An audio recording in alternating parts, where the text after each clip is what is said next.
Welcome to the Futility Closet podcast, forgotten stories from the pages of history. Visit us online to sample more than 10,000 quirky curiosities, from bilingual palindromes to a guttered raincoat. This is episode 252. I'm Greg Ross. And I'm Sharon Ross. In 1800, a 12-year-old boy emerged from a forest in southern France, where he had apparently lived alone for 7 years.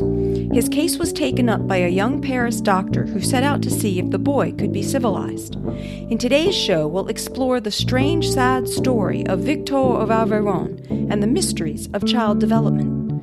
We'll also consider the nature of art and puzzle over the relationship between salmon and trees. On January 9th, 1800, a boy about 11 or 12 emerged from the woods around the village of Salmon in southern France. He walked upright, but he couldn't speak. He uttered only unintelligible cries. He wore only a tattered shirt and seemed unconcerned at his nakedness. He wandered into a tanner's workshop, perhaps seeking food or attracted by the fire, and was taken in hand by the local authorities. Word of his capture spread quickly. It was clear that he lived in the woods for a considerable length of time. He was 4.5 feet tall, about 140 centimeters, with skin that was white but tanned, a round face, a pointed nose, and dark brown hair. Small scars covered his body, and a large one crossed his throat. Possibly he'd been mistreated at some time, or possibly the person who had abandoned him in the forest had cut his throat, thinking this was merciful. He walked with a limp because his right leg was bent slightly inward. He squatted to urinate and defecated standing up wherever he happened to be. He would eat only potatoes. He would throw them into the fire and then eat them hot, usually burning himself in the process. After 2 days, he was taken to the local orphanage in Saint-Afrique, where he was named Geoff. He seemed to grow despondent there. He didn't make a sound for the next 2 weeks. He refused almost all food except potatoes and would drink only water. When they gave him clothes to wear, he would tear them up, and he refused to sleep in a bed. His senses seemed to be intact, but nothing seemed to interest him except food and sleep. The orphanage director called the boy a phenomenon and wrote to the newspapers in Paris suggesting that the government adopt him so that he could be studied. And with that news, he became the talk of the capital. This seemed to be a natural opportunity to study the philosophical theories of Jean-Jacques Rousseau, who had argued that in a state of nature, man was good, that it was society that corrupted him. Paris had a famous institute for deaf children run by Roch-Ambroise Coqueron-Sicard, a recognized expert in the education of the deaf. Sicard read about the case and asked for custody of the boy in order to study him scientifically. But the local commissioner suggested the boy remain where he was for a time so that his story could be investigated and so that local parents who had lost children might examine him. During this time, Joseph began to expand his diet to include peas, green beans, walnuts, and rye bread. After 4 months, he began to eat meat, but he seemed indifferent to whether it was cooked. He would take leftovers into the garden, where he buried them, perhaps to eat later. The investigation showed that there had been reports of a naked boy in an area around Lacan, about 30 kilometers south of Saint-Sernin, for at least 2 to 3 years. He had survived on roots and acorns and had run away whenever anyone had tried to approach him. He was sometimes seen moving on all fours, but there were no calluses on his knees, so it seems that he mostly walked upright. Apparently the peasants in that area knew of his existence but considered him a curiosity and mostly ignored him. There were reports that he'd been captured once in 1798 and put on display in the village square, but he'd escaped and wasn't seen again for at least a year. Then, in June 1799, 3 hunters had come upon him accidentally and captured him. A local widow looked after him for a few weeks. She had taught him to cook potatoes and given him the shirt he now wore. After the woman's kindness, he seemed to seek out more human contact. He would approach local farms and wait for food to be given to him. After he was fed, he would disappear again into the hills. In effect, the farmers treated him like a wild animal that made occasional visits. They recognized him as human, but didn't feel they ought to capture or clothe him. In those days, people were more familiar with the idea of a village idiot. He was causing no harm, so they left him alone. He could probably have kept up this life, but for some reason he moved north up to Saint-Sernin, where curious people captured him. The local commissioner tried to find out how he'd begun this wild life in the first place, but there was no reliable evidence to explain what had happened. After 5 months in the local district, Joseph had made little progress. Those who cared for him suggested he was still more animal than human. It was decided he should be sent to Paris for further study. He caught smallpox on the way to the capital, which delayed his arrival, but on August 6, 1800, his stagecoach arrived at the Institute for Deaf Children in the Luxembourg Gardens, and he was given to Sicard. An intellectual excitement surrounded the boy. Because he had grown up in a pristine state, he might help to answer the central question of the Enlightenment: what is the nature of man? But after his arrival at the Institute, he was largely left to himself, a sort of living enigma. He often laughed, though it wasn't clear at what. He still wouldn't use a toilet, but would go outside to relieve himself without modesty. He still seemed interested almost exclusively in eating and sleeping. He took no interest in almost anything around him. And he avoided other children, though he wasn't actively hostile to them. During the first 3 months, his condition deteriorated. He began to harm himself and soil the bed, and to bite and scratch his attendants. He was pestered by curious members of the public who bribed the attendants to see him. Rather than educate him, Sicard seems to have forgotten him, and he wandered the corridors and gardens apathetically. Possibly Sicard had already decided that Joseph's case was hopeless and that Sicard might risk his own reputation by even trying to treat him. They set up a commission to assess Joseph, and it agreed with Sicard's opinion that Joseph was an idiot. His time in the woods had reduced him to animal instincts, and there was nothing to be done for him.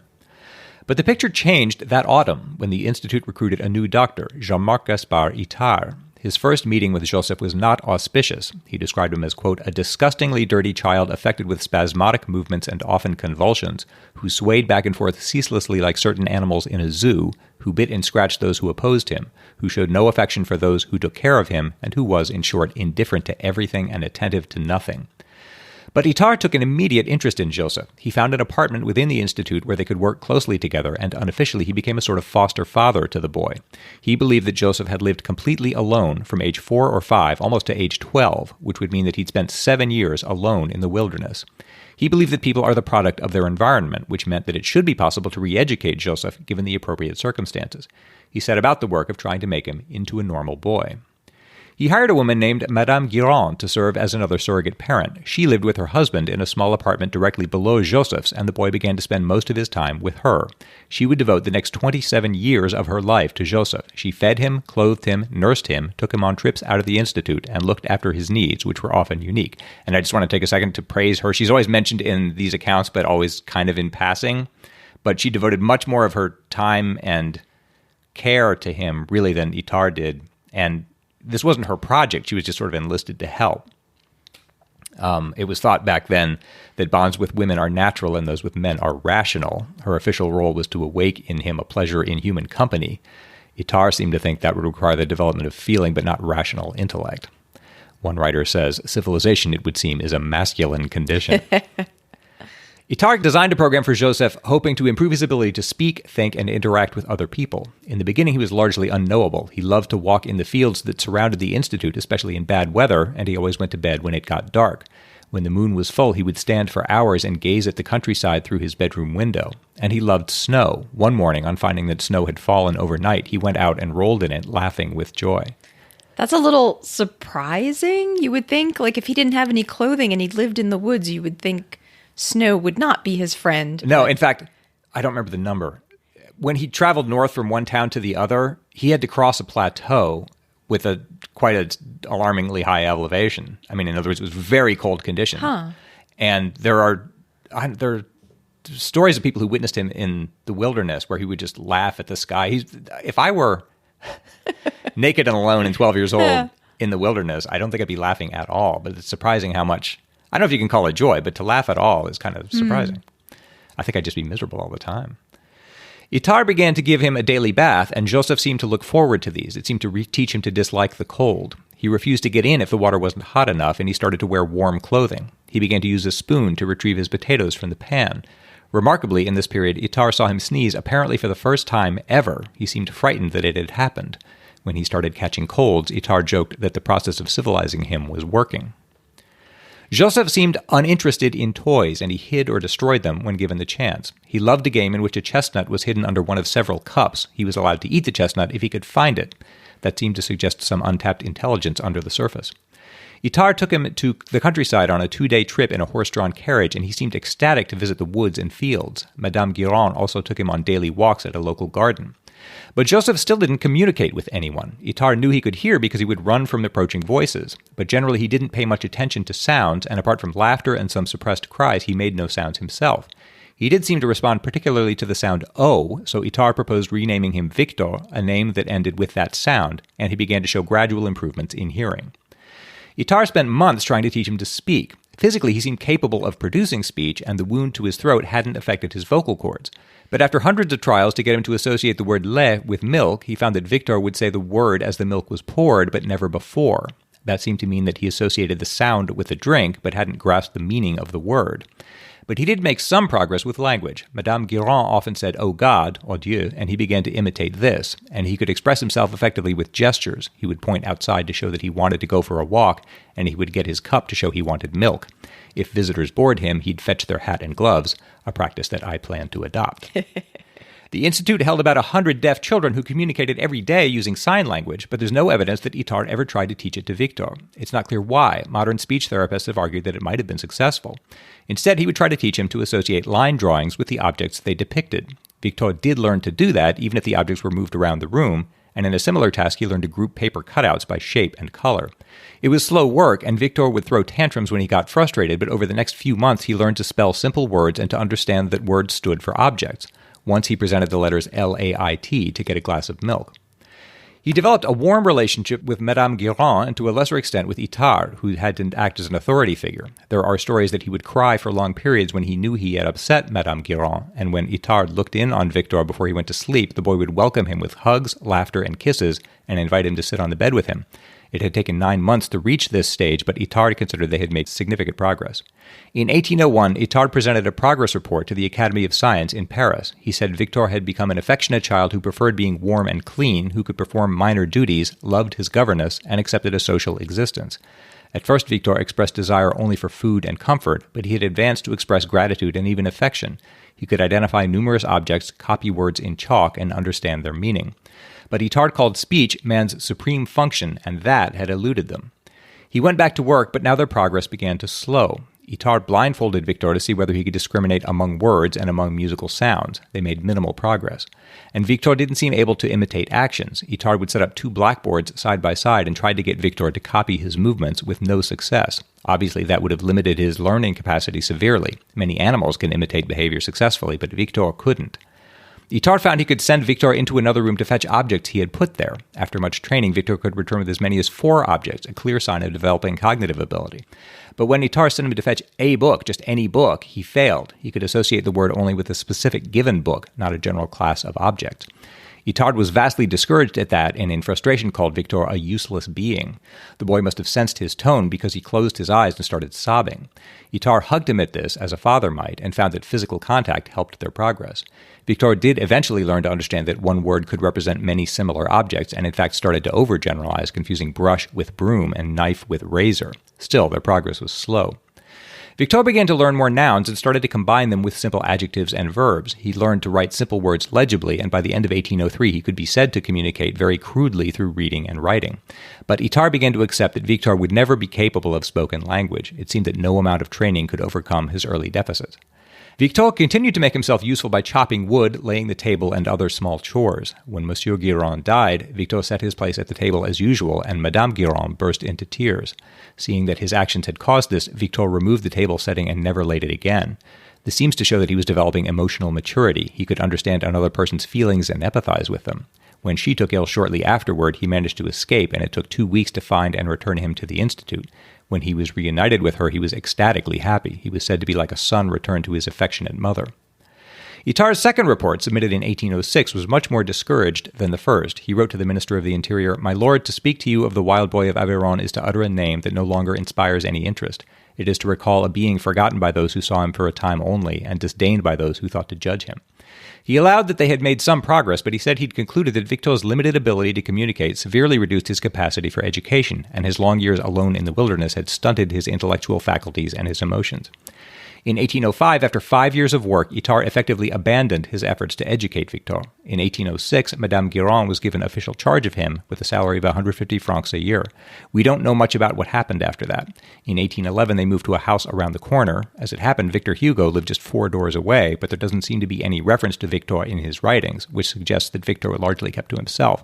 When one naturalist visited Victor there nearly a decade later, he found him, quote, fearful, half-wild, and unable to learn to speak, despite all the efforts that were made.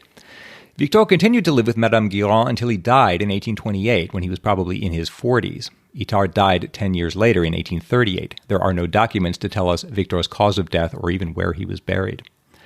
Victor's true identity was never discovered, and that limits what we can learn from him. We don't know whether his deficits were present at birth or whether they arose because of his isolation in the forest. His intelligence seems good because he managed to stay alive in the woods and he made significant progress with Itard. But some people argue that he must have been mentally disabled in some way because he must have lived with other people at least into early childhood and yet never learned to speak, despite Itard's intensive efforts. Possibly he'd been disabled since birth. Indeed, perhaps that's why he'd been abandoned. But if that's the case, then it clouds the picture. His case doesn't show us what would happen to a normal boy who lived alone for 7 years. I guess, yeah, you could imagine he might have had like audio processing problems or maybe some deficits in hearing that kept him from understanding language or like you're saying, maybe there was just some disability present from birth that would keep him from being able to speak at all. And if you don't have that baseline, if you don't know, I guess that would fit too with the theory that somebody may have tried to cut his throat, like if his family just wouldn't accept that he couldn't develop normally. Yeah, if you picture that, it's just an awful story. It is an awful story. As it happened, Victor died in the same year that Caspar Hauser appeared in the streets of Nuremberg. We covered Hauser in episode 29. He claimed to have spent his early life confined alone in a dark cell. If that's true, it seems to show that early environmental deprivation doesn't necessarily disrupt development irreversibly, especially language development. Caspar could speak and had at least the rudiments of civilization, where Victor really had neither. Because we know so little about Victor's early life, Itard was never really able to answer the deepest question: what is it to be human? We know that babies are born with potential, that they need a nurturing environment in order to develop fully, and that childhood is a critical period for learning many skills, including language. Some of these deficits can be overcome later by intensive training, but without knowing who Victor was when he was abandoned in the forest, it's hard to know exactly what effect those lonely years had had on him.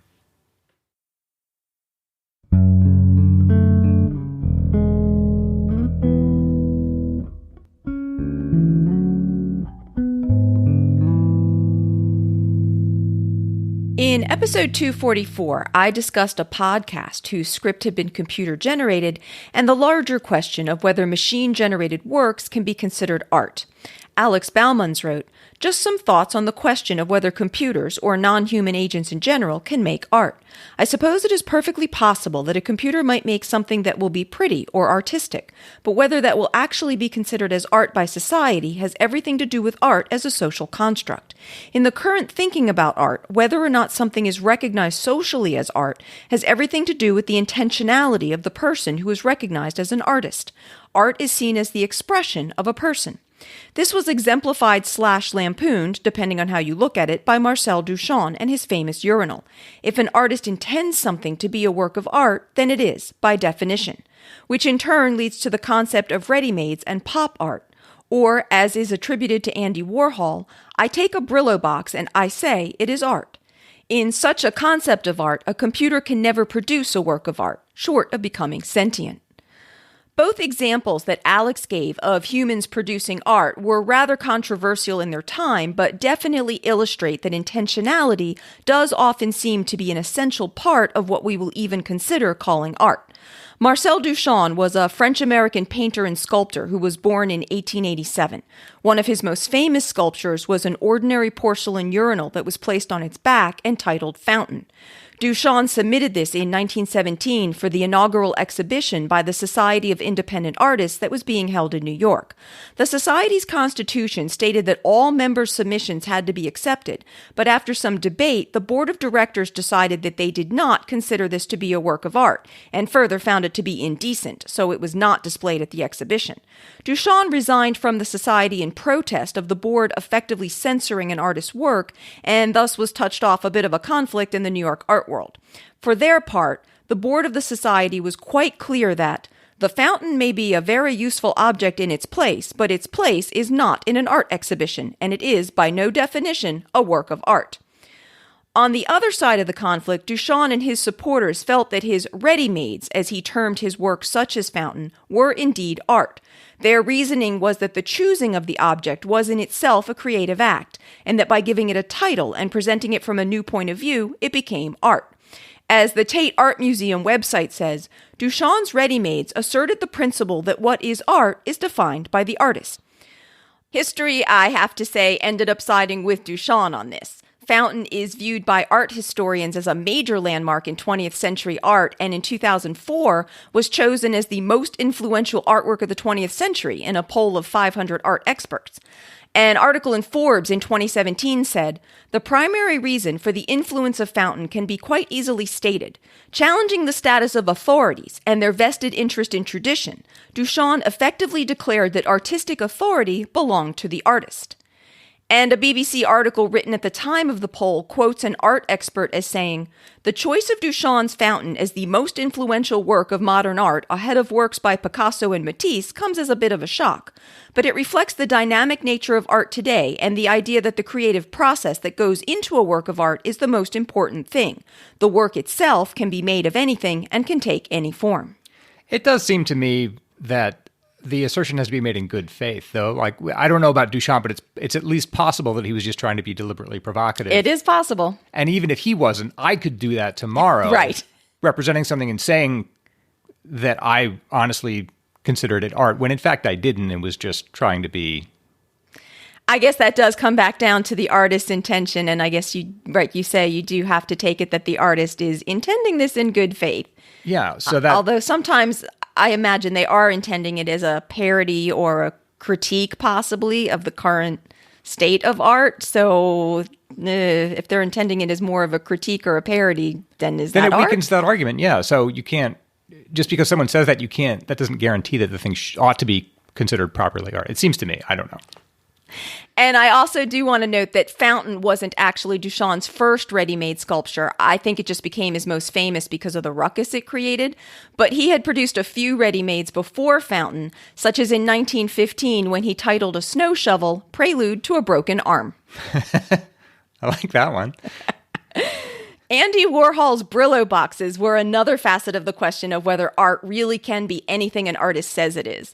Warhol, an American artist who was born in 1928, was considered to be a leading figure in the pop art movement that emerged in the 1950s. Warhol had carpenters construct plywood boxes in the size and shape of supermarket cartons, and then he and two assistants painted and silkscreened the boxes to make them virtually identical to cartons of products such as Kellogg's Corn Flakes, Heinz Ketchup, and Brillo soap pads. They were first exhibited in 1964 and were crammed into a gallery in stacks, such as you might see in a grocery warehouse. Warhol invited collectors to buy the sculptures by the stack, but they did not sell well, and they were sharply criticized by art critics who were incensed by the mundane and commercial nature of the works. One of the assistants who worked on the project with Warhol described how arduous and time-consuming the project really was, and it's been noted that the process to produce these boxes was in some ways imitative of a factory assembly line, and that the numerous Brillo boxes and such that were produced could be, in a way, considered as mass-produced consumer goods. But in doing the research for this piece, it was clear to me that today these Brillo boxes do tend to be considered art. So he didn't just go to a store and buy an actual Brillo box and put that on a pedestal. Right. He created his own exact copies of Brillo boxes. With some effort. With some effort. That seems like it's worth something, you know? But it still comes down to what... Yeah, artifice, or I don't know what to call it. But it would be harder for me to accept just an actual honest Brillo box as something other than... Unless he gives it a fancy title, apparently, or clever title, which is what Duchamp was saying. That's still creative. It has to make you see it in a different perspective, and then it's art. On this topic, Paul Winner from Columbia, Maryland wrote, "I have a brief comment regarding whether what animals create is art. I have this discussion with family and friends every time there is a story in the news about something created by a chimpanzee or an elephant. When the animal, let us stick with elephant, creates some work of art, inspects it, destroys it because he or she isn't satisfied, and starts again, we'll call it art. To be art, the artist has to decide it is art. On your podcast, you mentioned people who wondered if the public would consider something art or music. At that point, the horse is out of the barn. An artist and a musician create something and then decide whether it is worth being released to the public. When an elephant can do that, art will have been created." So to me, this seems to be an extension of the argument that art is what an artist says it is, since an animal, or at this point a computer, can't itself consider what it is creating to be art, then possibly the rest of us can't consider it as art either, at least if you take this definition of art. That makes sense to me. That implies, too, that it really doesn't matter what the audience thinks. I mean, the whole audience can disagree with the artist's contention. Right. Well, the art, a lot of the audience did disagree, for example, with Duchamp in 1917, right? The art world, at least a significant part of it, disagreed with him. But in retrospect, it's accepted. Opinion has changed, yeah. In his email, Alex also pointed out that this artist-centered focusing on the artist to determine what is art is probably more of a Western way of defining art. I'll add that this makes some sense to me, as Western culture often does have a focus on the individual and individuality. Alex notes that in East Asia, there seems to be more fascination with and openness to technology, to the point, for example, that in Japan, Vocaloids are a rather popular subgenre of music. Vocaloid is the name of a software singing voice synthesizer that was originally developed in 2000 and first released in 2004.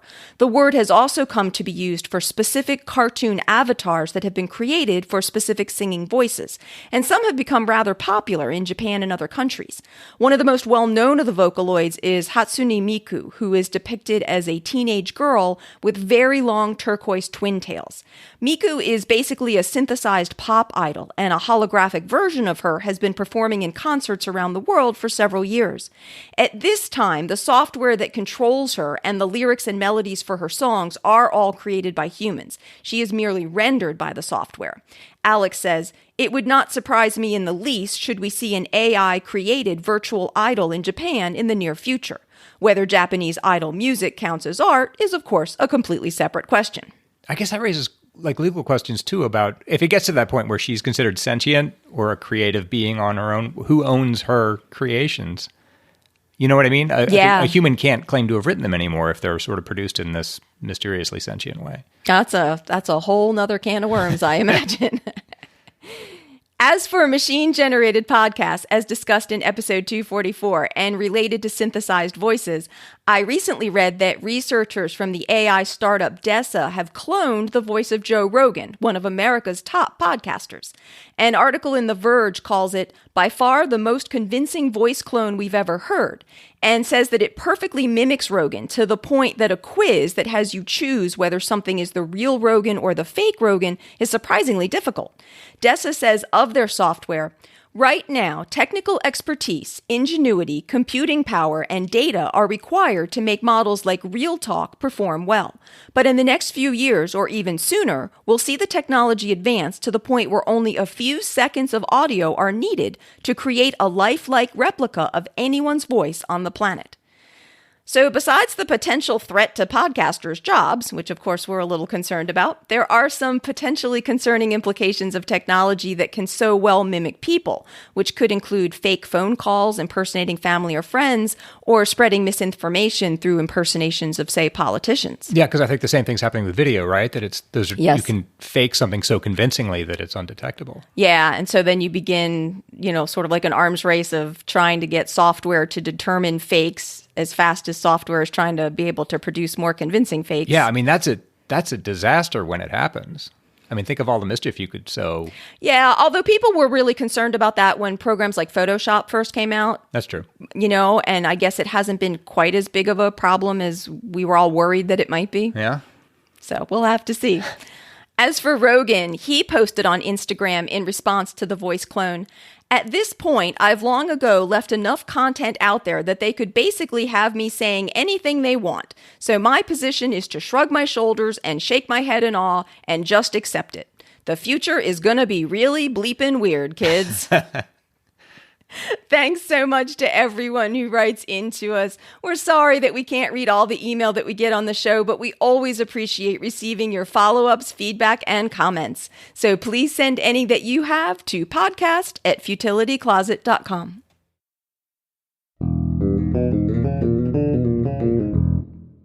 It's Greg's turn to try to solve a lateral thinking puzzle. I'm going to give him a strange-sounding situation, and he has to try to work out what is going on, asking only yes or no questions. Scientists were monitoring salmon populations in an Alaskan stream and discovered that their activities as part of this project had inadvertently ended up affecting the growth of some of the trees in that area. How? Their activities, meaning the scientists' activities? Yes. In monitoring a salmon population? Yes. Where you say this was, Alaska? In Alaska. Okay. So do I need to know specifically, I guess I do, exactly what the scientists were doing to monitor the salmon? Part of it. Some activity. Does this have to do with the water itself? In other words, did the trees benefit by... No, nothing to do with the water they itself. dammed the stream or something? Right, nothing to do with the water itself. And you said this, the trees grew? What was the change in the trees that they observed? I just said that it ended up affecting the growth of some of the trees. Did the trees grow Yes. more, higher? Yes. More robustly? Yes. Some of the trees grew more robustly. Was that because of a greater supply of food or nutrients than they were getting before? Yes. It can't be fish. Trees don't eat fish as far as I know. But you say it's not water. It's not to do with the water. Okay.